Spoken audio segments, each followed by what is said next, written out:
All right, good morning, good evening, and good afternoon to wherever you may be. And I see that my good friend from, I think, Romania is here, so that would be good morning for him. He's probably got to go to school soon. Mr. Andrew, probably my one and only viewer at this point in time, anyway. But for those of you who come on later to watch the cast, got a couple, well, three games actually for you today. And the first one is actually, well, this is all RTS League, Clan League and Age of Mythology. Start off at the beginning. Well, not quite the beginning, that would go back a long time ago. But RTS League has been going since, oh man, 2000, 2001. And the Age of Mythology portion of it has been going since like 2003. So this is like, see, I don't even know what season we're in. This is like season 28, 29, or whatever. So the first match I got for you guys tonight, today, this afternoon, or whatever, is between DoD B and ADO. Probably not the most skilled matchup we're going to see in the world of Age of Mythology, but that's all right. Not every game has to be about the stars. We can have some about the normal people in the world. So this is a two-game series, and then after this, we're going to transition over to a one-game tiebreaker between DoD A, this is DoD B, DoD A, and KeeN, who are both at the end of the regular season tied for first place in their division. So then there is a one-game tiebreaker to determine who is number one seed and who is number two. So I didn't want to just do one game, so I found this matchup between DoD B and ADO that I hadn't done yet. So I'm going to do this one first, and then we will move on over to the DoD A against KeeN. So let's hope I've got this all set up appropriately. Oh, there it appears where I need to go. Alright. So here we go into game one, and it looks like Marsh. And we have ADO on the right, ADO, I don't know, do the do. And then on the left, we've got DoD over here. And yeah, it looks like these games weren't even really casted because there's no recorder or no observer. So, hey, first time this game gets even casted, so that's even cooler. So it's Marsh. Marsh is a high hunt map. Marsh is generally a pretty aggressive map. One thing of note is this long river going almost all the way down to half, right down the middle of the map, which separates purple from his opponent over here. So that'll be something to look at, as we're probably going to see kind of some key map control right down here, and also maybe, which I'd like to see, is some secret dock builds, and then using a transport ship to kind of secretly get over here. But anyway, before we get into that, let's look at the civs here. So we've got Majin has Kronos, he is the flank. We've got Barry as Odin, he's the pocket. And then we've got Aranos again, Matapato, BR, as the other flank. So we've got Aranos, Odin, and Kronos.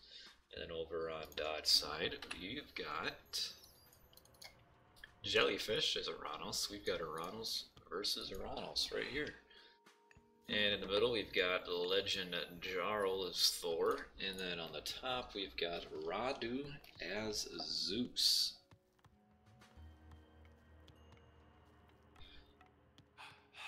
And I'm just making sure my sound is working, and it does seem to be.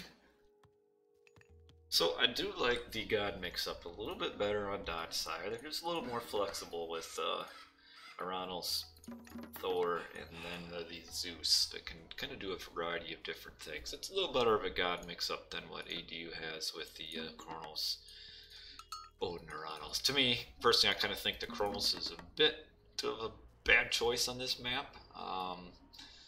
Really, Kronos doesn't give a whole lot in this situation. It'd be better off if he were Aranos, or even just a completely different God altogether. But we shall see. And again, if I touched on earlier, these players aren't the top of the line players that you might see in a lot of the RTSL games. These are, well, let's be honest, these are kind of the bottom feeder teams. In fact, I think these two teams are last and second to last in their division. So this is kind of, while we got a battle the next game for first place, this is kind of a battle for not to be last place. So we will see who is not going to be last place based on these results here. And we've got, he made an early oracle to get this relic.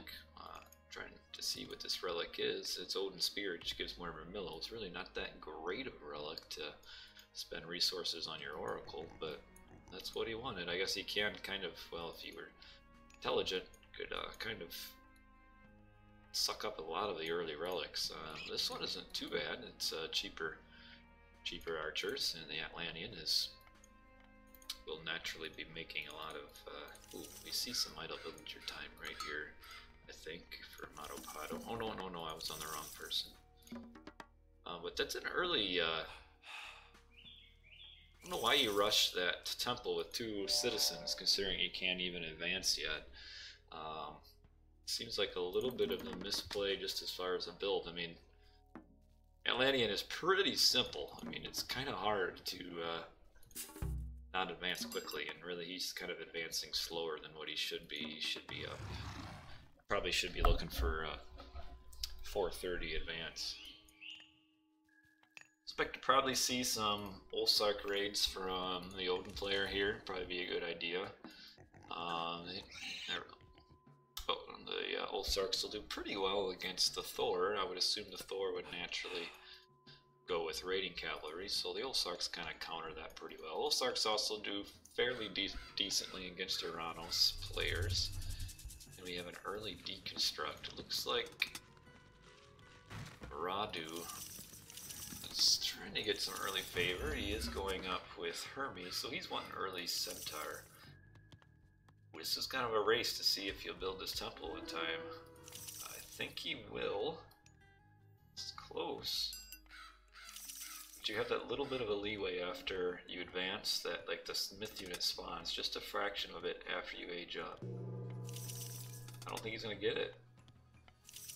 Nope, he didn't get his. That was a nice deconstruct. Radu kind of messed up. He should have sent a couple more villagers, because that early Centaur is key. Because now he's training, he's getting the Centaur upgrade without even having a single Centaur. That's not how you want to do it. You usually want to, you get your free Centaur, you train 1 Centaur, and then you get your Centaur upgrade, which makes your Centaurs essentially like uncatchable beasts that can never be killed. At least not right away. So, honestly, if I were Majin in this situation, I would probably have gone for an early town center. Just based on, he has to know about this river that's separating him, so that gives him would have given him a ton of time to build this town center here. But we shall see. We shall see. Alright, it looks like Bari is going for the Olsark spam. Oh, sure is. He should keep his Herseer home, protect against any myth unit raids, because we know we've got the Zeus player went up Hermes, so you're going to expect to see Centaur rushes, so Centaur raids, I guess we could say. So far I haven't seen any relics that really make me all giggly. Nothing too exciting. There you go, yeah, no idle villagers. Nice little bit of walling here to kind of protect his base. You see Matopado is doing a little bit of walling too. Bari needs to... Okay.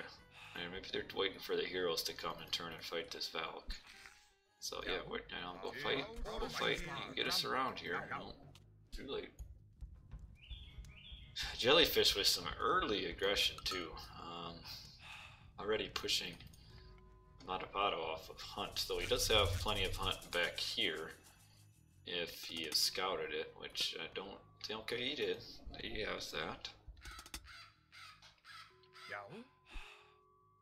Purple here doing a little bit of a mistake, yeah, following the rating, but for some reason whatsoever, Matapato is kind of way behind in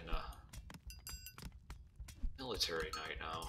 This is kind of a pretty heavy advantage that Jellyfish has just 7 minutes into the game, but Matapato does have the relic monkeys. I like these guys. They're absolutely awful, but it's still fun to see them. And so let's see if we can get some decent raids in on red. Ooh, watch your units. Okay, now get your heroes on Centaur. Okay, alright, he's got some. Ooh, ooh, ooh. Oh, this guy missed. He would have probably killed it. Now he's shooting at Odysseus. That's kind of a mistake there. Oh, come on. Did see the bolt go down on the hero. Oh, this is frustrating right here. This hero term has been firing at Odysseus. So, well, this is kind of just, yeah, he's going to force a retreat. Not a terrible fight for Majin, but it didn't really accomplish much. Need to find a way to raid on these guys, and even the Ulsarks here haven't found too much. One problem with Ulsark raids is that Centaurs kind of destroy him pretty well. Now, if he manages his heroes here... Oh, see, I wouldn't have retreated if I were him. I think he would win this. Ooh, careful, be careful. Oh, this is gonna be a nice raid here. Come on, Barry. Oh no, don't just run right by. Oh no, you didn't see. Oh, that's too bad. Oh man, that would be. Oh, you noticed that? I think. Oh no, he's trying to get in through the forest here. Oh, that's too bad. That would be a huge raid for him, because on the other hand, he is getting raided himself. If he would have noticed this, that would be huge, because that's all a Legend Jarl's hunt right there. Oh, that's too bad. And now he's gonna go back here, and there's not much to find back there. Oh, that's too bad. It's little things like that can win or lose a match, and this is a terrible fight for Matapato to be taking here. Just awful. Look at all that he lost there. Looks like he kind of got a little bit surrounded, and yeah, Labari seems to be kind of way behind. Partially because he is not hunting that, and he's not hunting that, and then he also lost some units right here on the raid, and now he's also getting raided again, so... Oh man. Okay. Alright, well at least you get a little bit of a counter raid in, but it's kind of too little too late. And, ooh, 1T citizens down. 3, 4 citizens. This is rough. This is taking a really bad turn for ADO really fast. So far green has not noticed this, so... But, okay, there you go. Alright, yeah, he's noticed. Oh, come on, you got one more hit point. There you go. It's a nice little raid, but he's got some units to react with. And... oh, he's not even gonna get that town center built. Whew. Majin does have a second town center. But, oh man, if he can get a surround on these villagers, that's gonna be huge. Really though, there's a bit of a problem here with Kronos. Kronos being able to time shift, he should have had this, oh, why are you retreating? It's got like two more hits would kill that. Oh man. But anyway, Kronos being able to time shift manners should never find his citizens getting caught out of position. Just if, I mean, it only costs I think 5 wood to time shift a manor, so might as well time shift every time your villagers move to a different place. It's gonna save you resources in the long run. And now we're kind of reaching the point where the centaurs are kind of at a critical mass, so we do have like 2 that are almost dead. A little bit of a raid here is causing some frustration. Yeah, if you would have seen this, it would have helped a ton, but As it is, we now have every single ADO player is behind their counterparts. So that's pretty rough. A nice little catch here. These units are desperately trying to get out. Nice little wall. Okay, that was a good little catch, but I know green is apparently just deciding to run right into the whole Sarks, which isn't a good idea.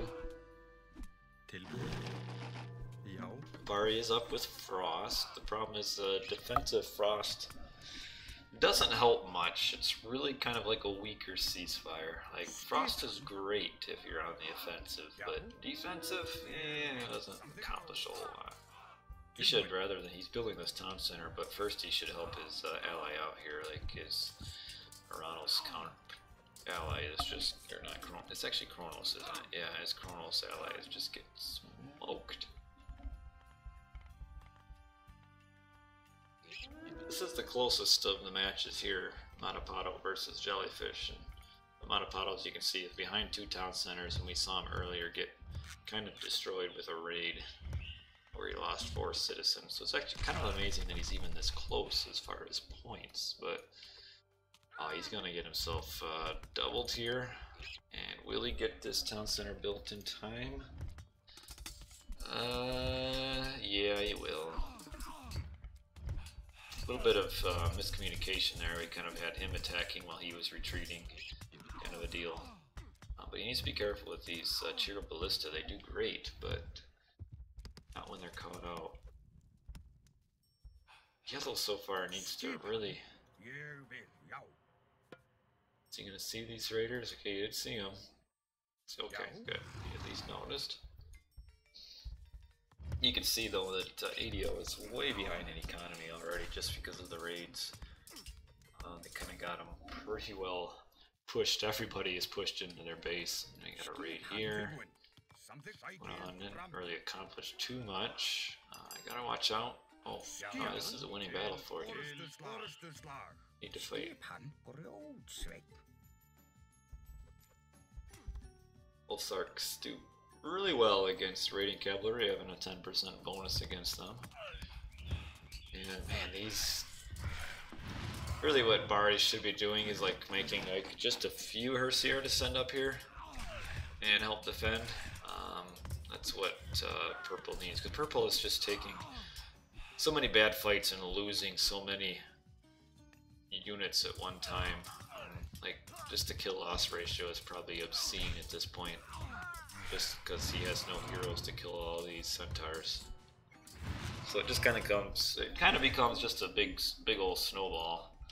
See Green taking a town center here, but where he just kind of keeps losing and losing and losing and falling further and further behind. And once he finally stabilizes, it's just too late.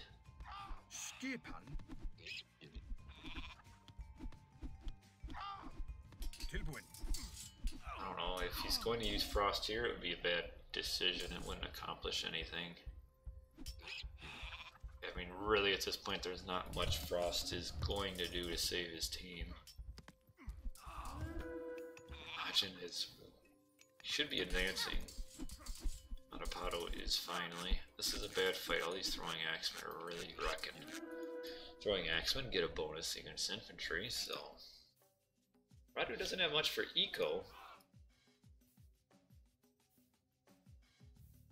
But Majin, he should be advancing. Why is he advancing? Got an idle town center.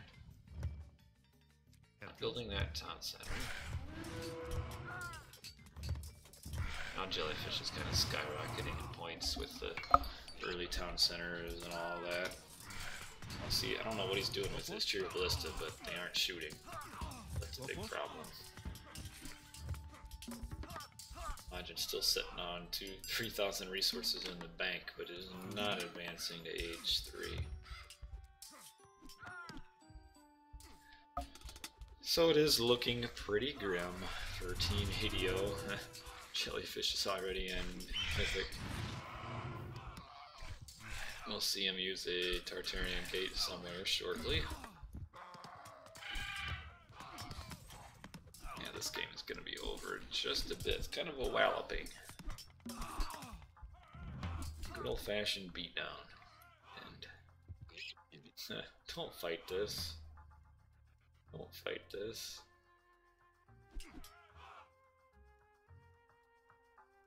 Well. Oh, this is Lytle, and I think that's his last goal. He does have one gold mine right here. This is like a fraction outside his scouted line. It's like you can almost like it's right on the edge. It's like as close as you can get. But he's thinking he's golden starved right now, and that's kind of gonna screw him.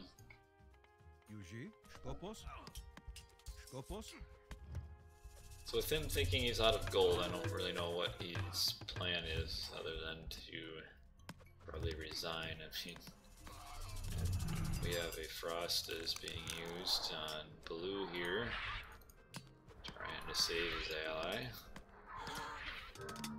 And we have a resignation. So, wow, that was a quick game one here. So let's update that in the standings really quickly. So, it's DoD 1, ADO 0. And we will move on to game 2 in this series, which might be just as short as this one. It looks like, despite both clans being at the bottom of the league, it looks kind of like ADO is kind of way behind DoD B. At least they were in that game. So we're moving on to game 2.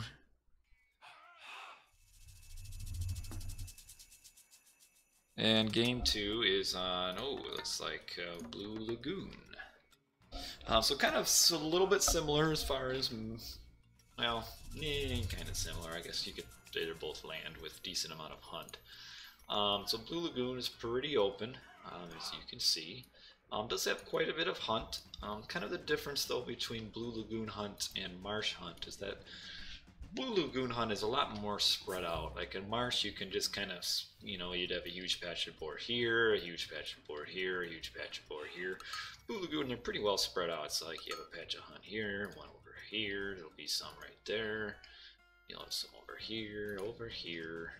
So a lot more spread out, which means rating is even better on this than the last map, being Marsh. And this is also wide open. You don't see like the big streams of water that we had in Marsh that's blocking off players from each other. Having said that, there is a decent amount of forests, cliffs also as well, so you can kind of wall the map up in choke points pretty easily, just based on all the forests and cliffs that you have. So a few strategic walls you'll probably see here and there. But anyway, let's look at the teams here. So this is DoD on the bottom. Radu is Zeus again. Jellyfish is Uranus again. And Legend Jarl is Thor again. So we've got the same exact players and teams. And the only difference is that Jellyfish is now pocket and Legend Jarl is a flank. And moving over to ADO, on the top we've got Bari as Odin. We have a new player, Uzumaki as Uranus, and Matapato as Uranus. So they've switched out the Kronos for a new Atlantean. He is now Uranus. So we got double Uranus and Odin. Now theoretically on this map, a double Uranus Odin match, God choices should kind of translate into a decent amount of early aggression. The only question is whether or not ADO is good enough to kind of take advantage of that. As we saw last game, they were kind of on their heels really all game. I mean, as soon as DoD B started just a couple of raids, ADO just kind of fell apart from there and were never really able to respond or react at all. So we'll see what happens here. I'm hoping that the Uranus players will get some faster advances, like 430. Get some early raids on. Early on, Zeus does have a little bit of vulnerability before he's able to get the Centaur mass. Same thing for Thor. Thor can be a little bit vulnerable to early raids. I'd say on this map, really probably an Uranus should probably beat the Thor. But it's not like it's a crazy imbalanced match, especially in team games, which kind of equalizes everything anyway. But we can see some early aggression from ADO. They might be able to do something here. Does need to get a second ox cart here before he advances. He's trying to get these villagers to wood. And yep, train one more ox cart and he'll probably advance after this. It'll be a pretty decent advance time. He did use that great hunt on his giraffe here, which is why he is able to park on them so long and basically would double giraffes. Alright, so we'll see. Yep, he is advancing. And let's see if Matapato is advancing. Okay, he's advancing as well. And Bari. Oh no, I already looked at Bari. I'm looking for Uzumaki. And yep, he's advancing too. And what's the problem with RTS Sanctuary? I'm not really sure. Just that it is clearly down. I'm hoping that there'll be a resolution soon, but I'm not entirely sure what the problem is, other than it's just down. I don't have any affiliation with as far as like the admitting or anything like that, so I really don't know what's going on with it. But yeah, I know it's been down for a while and it's kind of a bit of an issue, considering we're supposed to be having like this vanilla 2v2 tournament starting up like last week, I think. Anyway, we've got all the civs advancing, at least on ADO's side, and Jellyfish is the only one. Oh, Radu is up as well, so it looks like the last one to advance is Legend Jarl, and even that isn't that slow. It'd be nice to get an early forest fire on this, just to slow the centaur spam down. Though actually, yeah, I'd do it over here. I mean, this is where he's at all his villagers. In fact, I don't know what he is waiting for. Like, that would be 8 villagers you would make idle right away, and that's kind of important. Considering he is really dedicating himself to getting the early centaurs, they should have just kind of been an auto forest fire right here. Kind of an opportunity wasted. You could almost even do it here, it would kill the temple. Even that would be almost as good. But not using it anywhere is bad. Now we see Matapato is taking needlessly getting early hits on his villagers there. Seems like he's really slow to get an army. He should already have enough out for a Valor. I wonder if he was housed.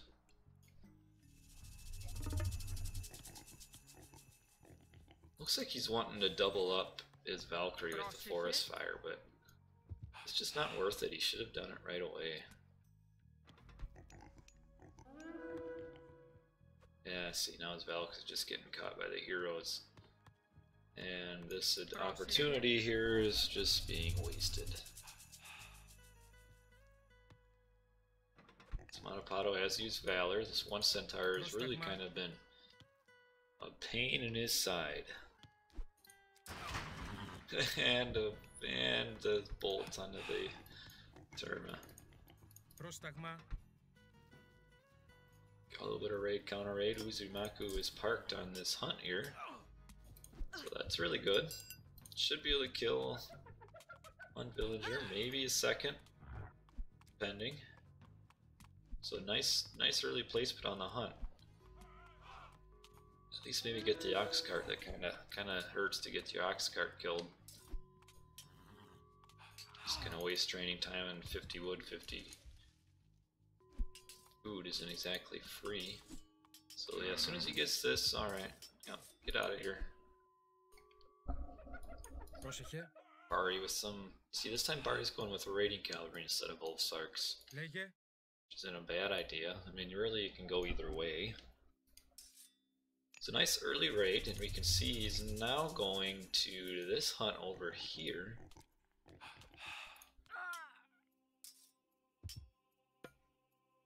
Yeah, really what they should have done here, and it's kind of been a little bit of a more common thing, is a forest fire followed by a shockwave into the into the forest. And actually, if they would have done that right away, they probably would have killed, was just based on how many villagers were there. They probably would have killed like 5 villagers with a good aimed shockwave if they would have just, you know, cast your forest fire on this, shockwave the villagers so that they're standing all confused in the middle of the burning woods, and it's the end of a bunch of villagers there. Alright, so this, with this oracle here, ADO does know that this is Green's new hunting grounds, but Legend Jarl is more than ready to respond, and Uzumaki is getting himself in a really bad pinch here. Yeah, head on out, move on over. Yellow is getting an early town center.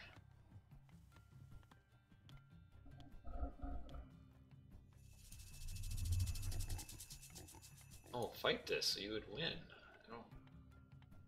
I mean, 3 Terma and 1 Ramillo will lose to this. You want to read it like Legendary Jarl? Yeah, I'm gonna be honest, Legend Jarl is kind of one of the dumber names around. Like, it's just kind of silly. The Legend Jarl, like, what's, yeah, I don't agree, don't like it.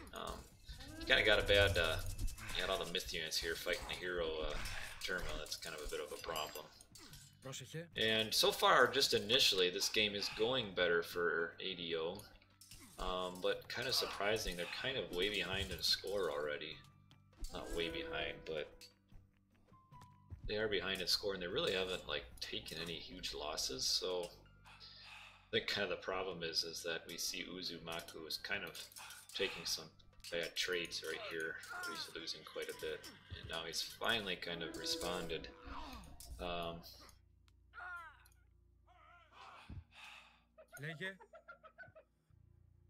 yeah, Legend Jarl, just like, you're at Legendary Jarl, that's like an actual unit in the game, but Legend Jarl is like misspelling a unit and then making it into your username. But whatever, if it makes them happy. Just look at the stream of units just being flooded by blue up here. Like, he's smelling blood, and we see a double on here because Bari must not be very good, because both games he's kind of been way behind, and like in this game he hasn't even been attacked yet, and just look at his score, like he is way behind, and we got a bit of an issue here with Uzu. He's kind of facing a bit of a double, retreating for no reason. Gonna lose, yeah, 2 villagers. I don't know why he didn't fight this. But Bari, like, I'm trying to find, I know I've got Fog of War on, but I'm trying to find some of Yellow's units, and the only thing I see is this Raven. Like, where is he? Well, turning Fog of War back off doesn't really help either. It looks like this is his entire army, which is really kind of, oh no. Oh man, yeah, you better. Oh, this is gonna be rough. That's a lot of units. Okay, so he's trying to fast heroic here. His ally should... Manapato has a shockwave. He should kind of shockwave this to save his units.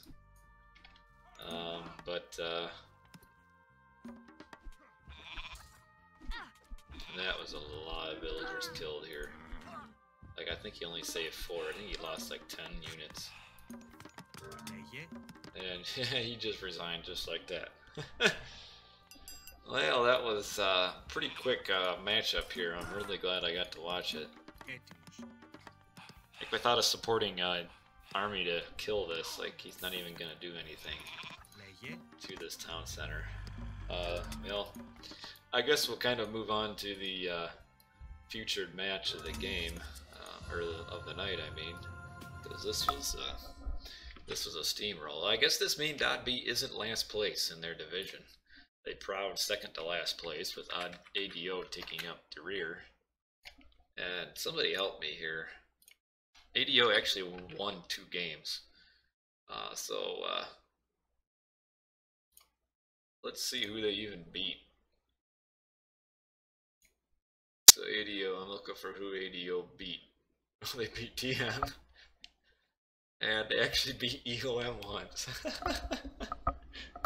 They beat EOM. Now that's funny. I should just watch this game just because I don't even know which game they won, but that's kind of entertaining. With EOM being one of the better clans in the division. ADO must have showed up for like one match all season.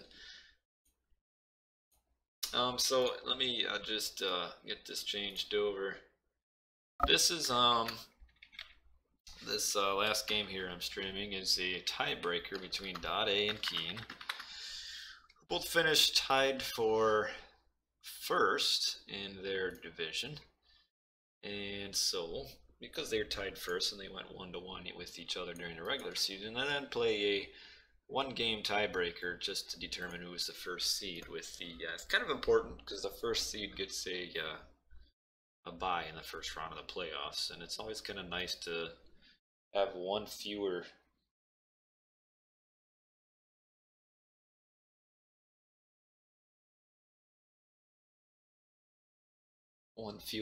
match to lose or play bad. So it's pretty important. Let's see it. You clip that, man. This Legend Jarl already makes fun of my wife, so this is just going to add more fuel to the fire.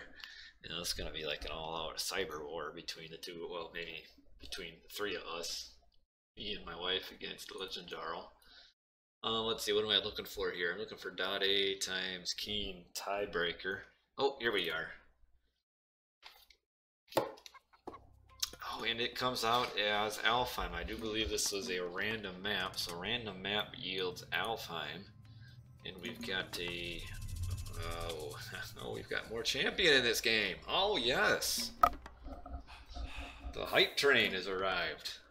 So we got Dot Brickhead as Poseidon. We've got Joe as Ra. And we've got Shelty as Odin. And let's take a look at the hunt on this map. Alfheim can be kind of tricky as far as hunt. You can have maps with decent amount of hunt, and you can have maps with just a little bit of hunt. And it looks like we do not have any aurochs on this map. It looks like the spawn was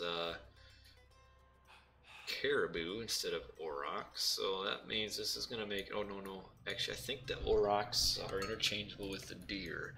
So we've got a 2 deer spawn instead of the auroch spawn. So this is going to be a lower version of Alfheim Hunt. I mean, he does get to help himself out with the hunt, with the Great Hunt, but it's going to be a little bit of a rougher hunting experience for him. But he does have this pack in the back, and then that's kind of about it. But we've got Ra. This is a great Ra map.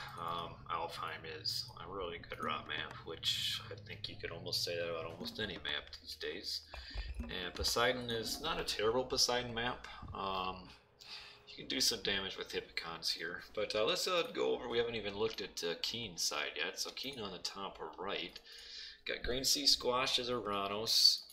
We've got Omega X Blast as Zeus. And then we've got more champion, Mr. Hype Train himself. He is another Uranus. I think overall, the early game is pretty favorable to KeeN, but if it goes late game, especially with this Ra, you're gonna have to look out for DoD. But I think KeeN in this situation should be good enough to take the early game advantage, because the problem with having Ra is that Ra just takes a little bit to get going. Because the best thing to do is your typical 2-town center fast heroic. While you're doing that 2-town center fast heroic, you're kind of leaving your allies out to dry. And especially Odin, well, less so Poseidon, but especially Odin, kind of vulnerable to early doubles. And with the Zeus, Uranus, you can almost see some triple raids coming on, but that'd be a little bit overkill. Really, a double raid down here, and you should kind of expect the Uranus to get an early advantage on the Poseidon anyway. But we shall see. But yeah, early game, I would say there's a pretty strong advantage to KeeN here. One nice thing being Poseidon, though, is that the lure, kind of one of the underappreciated god powers, I feel like. It's really good. I mean, I think a lot of times what people don't take into account enough is villager walking time. And the lure can save a ton of villager walking time. Like, you just look at this, like you just see how much hunt it is allured. It's the lure. But you see 153, 6. It's gonna end up getting about 1,000 or so food down to it. So that's really key. One of the number names, yeah.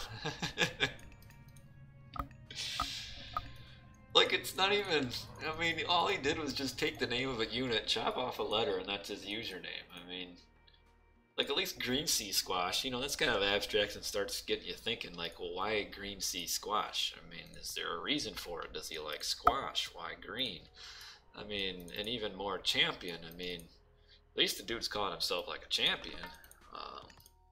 But yeah, and Legend Jarl, I don't get it. It's like saying medium Ulfsar.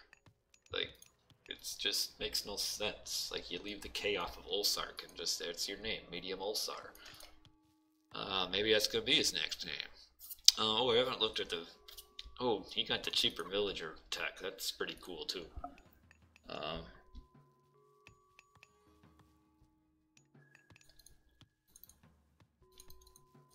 Cheaper. Why am I chewing on a paperclip? Let me put that down. And we got Toothed Arrows. That's a good one for Raw too. Man, you get some pretty cool chariot archers with that. Pandora's Box, the Monkey Head, the Large Gold Mine. Oh no, the Tail of Cerberus. Scales of a Ketubla Papas. And the Bridle of Pegasus. Kind of overall a bunch of underwhelming relics spread out on this. So Green Sea's up. Yep, early. Normal early Atlantean there, you know, that's alright. Kind of a little bit slower for more champion. He went for one more villager, which is kind of a mistake, I think. I think the key on here is to get some early aggression. I will assume that more, probably even, well, he does have this scouted.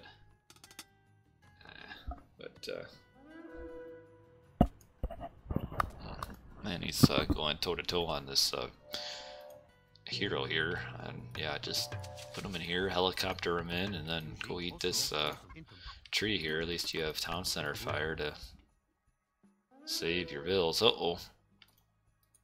See, this centaur is going to automatically kill one villager.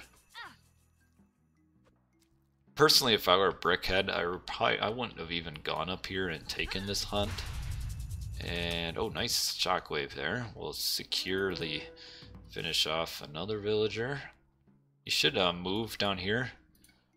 Oh, you got a supercharged shot. Oh, no, no, no, no. See, that's the problem, is if you are at max range with your supercharged shot, you can misfire and not actually shoot because they get out of range. So, oh, okay, he's bolted that centaur. So that was a bit of a misplay there by Omega X-Blast by not running forward to make sure he gets that supercharged shot. So essentially kind of made that shockwave useless.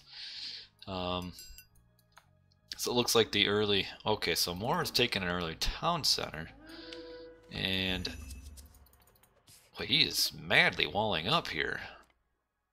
And again, Omega kind of misplaying with his centaurs here. The closer you are to units, the more accuracy they have. So he should have gone down there to attack first, and yeah, he's not even going to kill a single villager. So a little bit of more misplay from Omega X-Blast. Should have had a couple more villagers dead, but that's all right.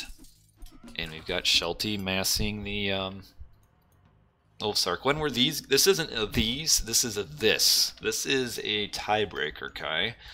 With KeeN and DoD being tied 1-1 at the end of the regular, or not tied at the top of the Division 2 at the end of the season, or maybe their Division 1, I don't remember. They're tied at the top of their division. They went 1-1 against each other. So this is a one-game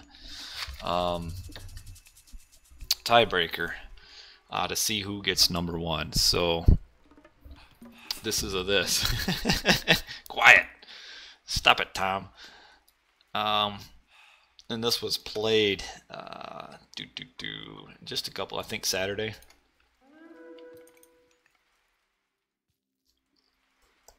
Joe kind of, you know, doing the typical Raw thing.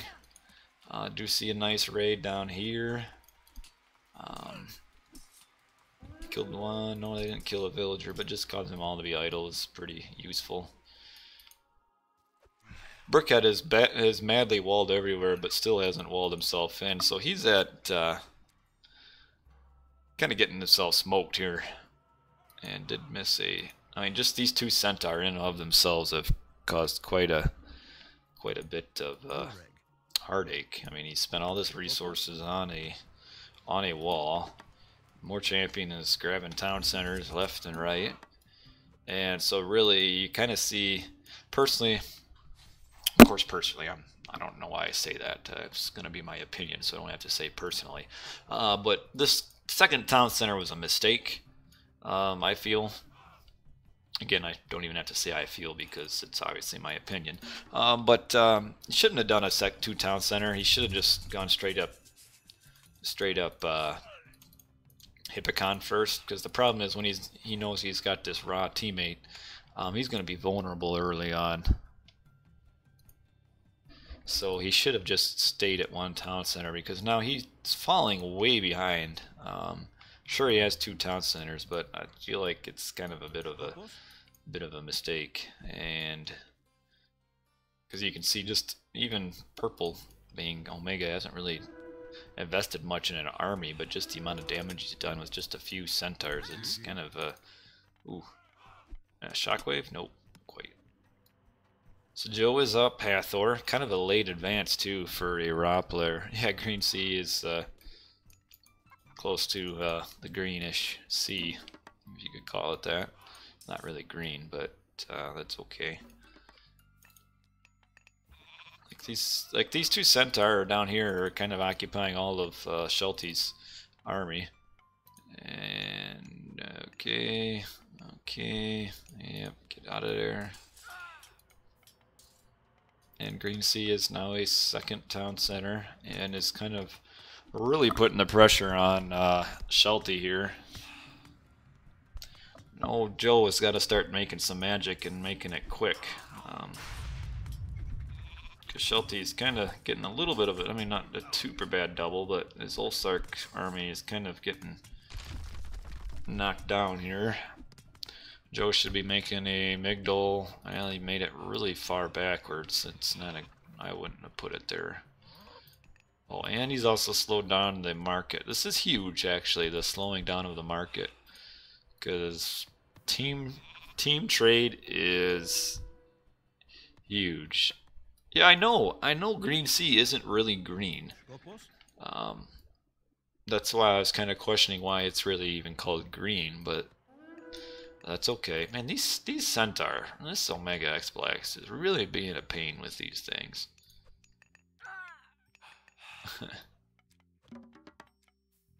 More Champion, apparently his goal this game is to win without making a single military built unit. It looks like he's kind of going for a semi-fast heroic or something. I don't really.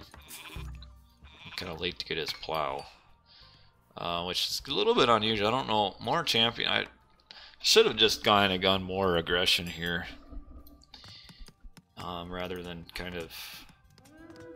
Oh, there's one Centaur finally down. But like he has no army, and getting a little bit of a raid here. Okay, one citizen down. Not.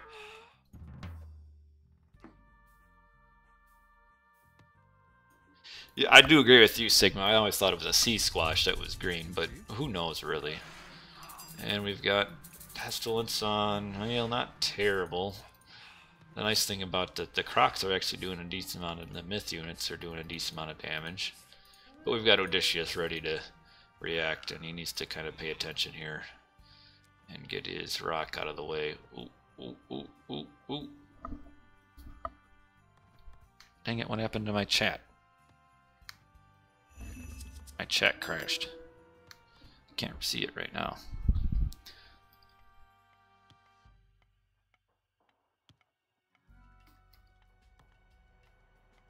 Hold on, I need to pause. My chat crashed. I can't see what you guys are saying, and that's a very key part of my stream. If I can't see what you guys say.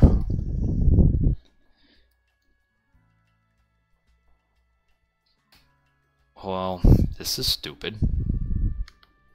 Give me my chat back. It doesn't even show up in my history. Whatever.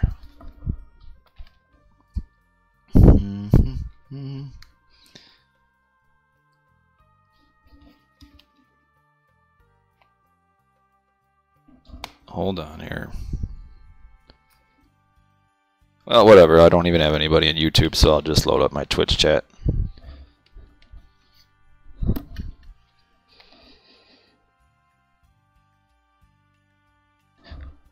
Alright, here we go. Continue.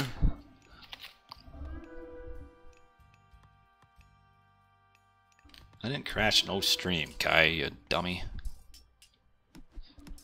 Hey, why does Sigma deserve a 500-second ban? Whew. So we do see here, Joe is starting to do raw things, which is kind of scary. He should have gotten this town center. Or not town center, this relic. I don't even know why I said town center. It has nothing to do with relics. But I don't like what Moore is doing. Like, the fast heroic here, kind of, I don't know. I mean, I think at this point he can kind of do whatever he wants just based on the huge advantage those rating Centaur did to Brickhead. Like, he can almost do whatever he wants. Like, Omega Blast is a little bit behind, but that's after the use of a... Ooh. See, we still have these Centaur just causing mayhem back here. They've killed so many villagers. And, like, his eco is so weak, he can't even really afford to... Oh, there we go. Got her! And if there comes the problem up here on the top where Mr. Squash needs help, ooh, now this might be something here. Oh, More Champion is no gold. He's making Arcus against Hippicon. I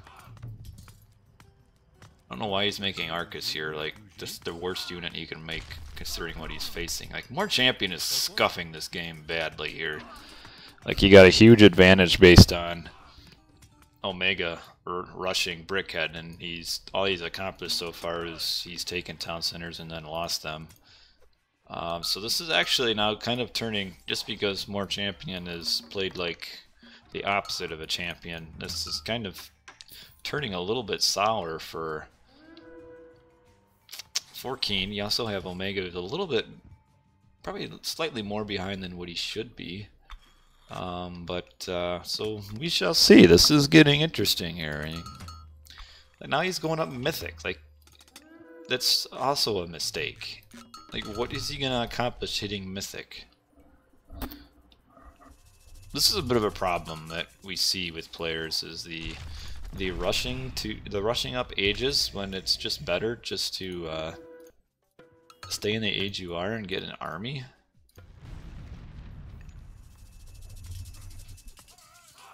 Like, now I'm thinking that Joe is gonna have a pretty...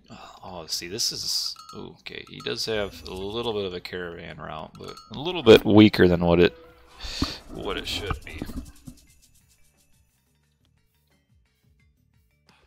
But Moore is completely, like, mismanaged. Like, he should have just made an army.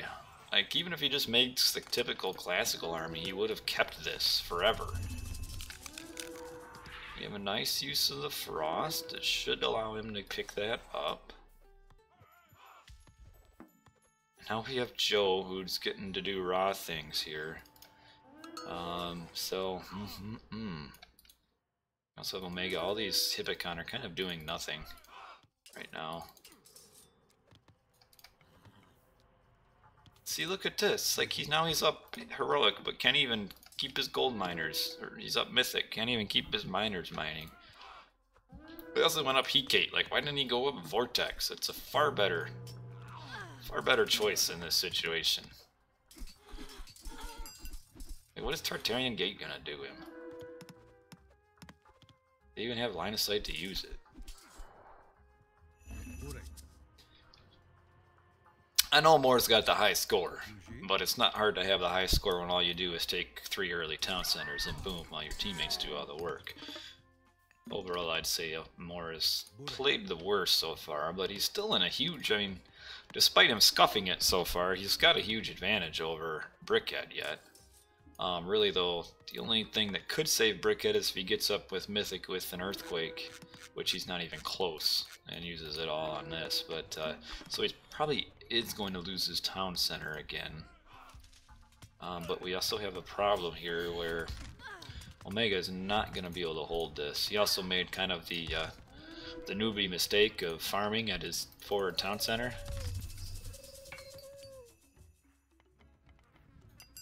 And he used a ceasefire to try to save a town center he's going to lose anyway. So poor use of the ceasefire, he's going to lose it anyway. He shouldn't have used it and required, allowed more to attack down here. And it looks like he's going to use his Tartarian Gate here, which is probably not the best. I mean, at least it would get in the trade line of the trade route, but yeah, I don't know about that. See, now he's got the fortified town center. That's going to be rough to kill.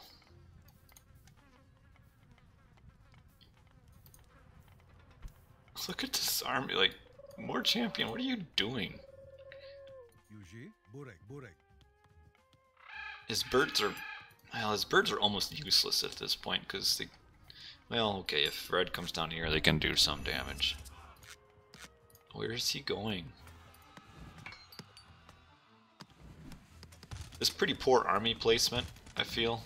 He should have placed it up here, because at least here he's got a bit of a chokehold to work with.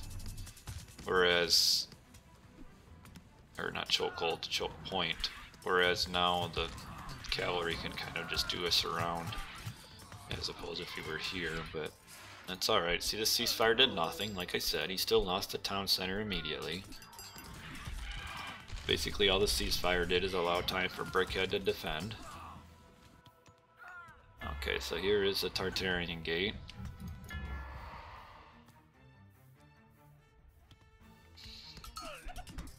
I have to say Shelty is playing pretty well. Seems like he's doing pretty good. I love the Frost Giant message. Frost Giants are pretty awesome.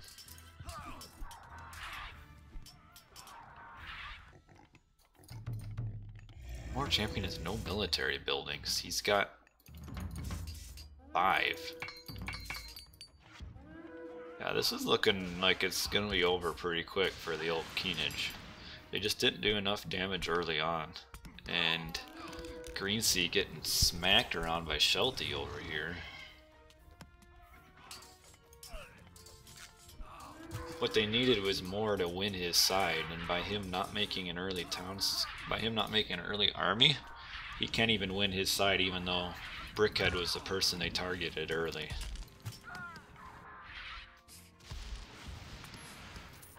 But there's kind of, how are you gonna kill the champion cavalry backed up by Osiris, forward town center made mercs? Like, it can't be done, and you got him losing to Shelty anyway. Like, Shelty doesn't even have to need to cast Ragnarok to win. And yeah, that's the game. Holy cow. KeeN got smoked. Man. Kai, aren't you in KeeN? Like, where were you for this? Like, this was... like... they kind of... look, this more champion got a Titan Gate. Had more useless resources spent. I hope after the game, which I'm sure he did, I hope Moore didn't actually think he played well, because he played awful. Like, he was really the entire reason that KeeN got smashed so hard, because he had no army and lost his town center for no point. Like, if he would have kept this up, he could just attack straight to here, which would be so much easier than... I mean, I still don't know if they would have won, because they didn't quite do enough damage early as they needed to. But, yeah, and I see what Tom says. You are right. Like, if Green Sea would have been on the bottom, since he went aggressive, it would have been quite a bit different. I mean, who knows? Moore probably would have scuffed it up here anyway, so he just would have lost even quicker. But you don't. I guess it's one of those things that you will never know. Like Green Sea is good in team games, but I'm not a huge fan of Omega in team games. I think he kind of underachieves on a pretty regular occasion. And more champion in team games, we don't even need to talk about that. Like Eco, they were kind of where they should be. I mean, this is kind of expected. But the military units, let's just look at more champions so I can be annoyed. Like, why? Like, this, you got 9 units. You got 7 units. Like, you hardly have any all game. But, meanwhile, you got all of this resources. Like, you got 3,300 resources at a time that you have 7 military units. Like, that's just awful. But, anyway. It's also a little interesting. Like, you see the Omega was, it looked like he was really slow to get a town center. Maybe there were some raids that I missed, but even with the, like, he was behind civilian units, behind Brickhead, and that was the person he was raiding. Like, I'm not sure. Even economy, he was barely even ahead of him, but yeah, more champion, all these useless resources that he misspent. But man, so you're not in KeeN anymore, so don't be silly. So anyway, that was just one game. So let me change this here on this thing here. You joined the stream on a game that just ended, yeah. Sorry, man. This was even the last game I was planning on streaming here, Mr. Nick. So, apologies for that. You might join Acid. Yeah, I talk about. Don't even talk about Acid, because let's take a look real quick. You see Acid. You see this player right here. You know how many games he was able to play this season? 0. And then you look at Acid's record of 5 and 9. There's probably some correlation there, I have to say. A little bit of correlation. Like, look at Acid. They lost 2-0 to TM. Ugh. But anyway, so in Division 2, we've got Dad and KeeN. We're tied, and that game we just watched was the tiebreaker there. And so Dodd does get the first seed. Hold on here, let me get this fixed here. So let's just do a little bit of a playoff rundown here. Window always on top. So Dodd gets the first seed, KeeN second, ONU is third. Over on here, JSS, probably by far and away, probably the best clan so far. Number 1, and then UCA and EOM are tied at second. Team that beat JSS was EOM. EOM went 1-1 against JSS in round this one. They beat. Well, I don't want to spoil it for you which game they won, but it was a nice game that they won. They played pretty well. But yeah, we've got. We're now just waiting for UCA and EOM. They're still tied, so technically we're waiting for them to finish their 1-game tiebreaker. Which, by the way, I see you're in the chat, Tom. They were posting. I say, I don't want to put spoilers in. I think Kyberry just ruins it with spoilers for everybody.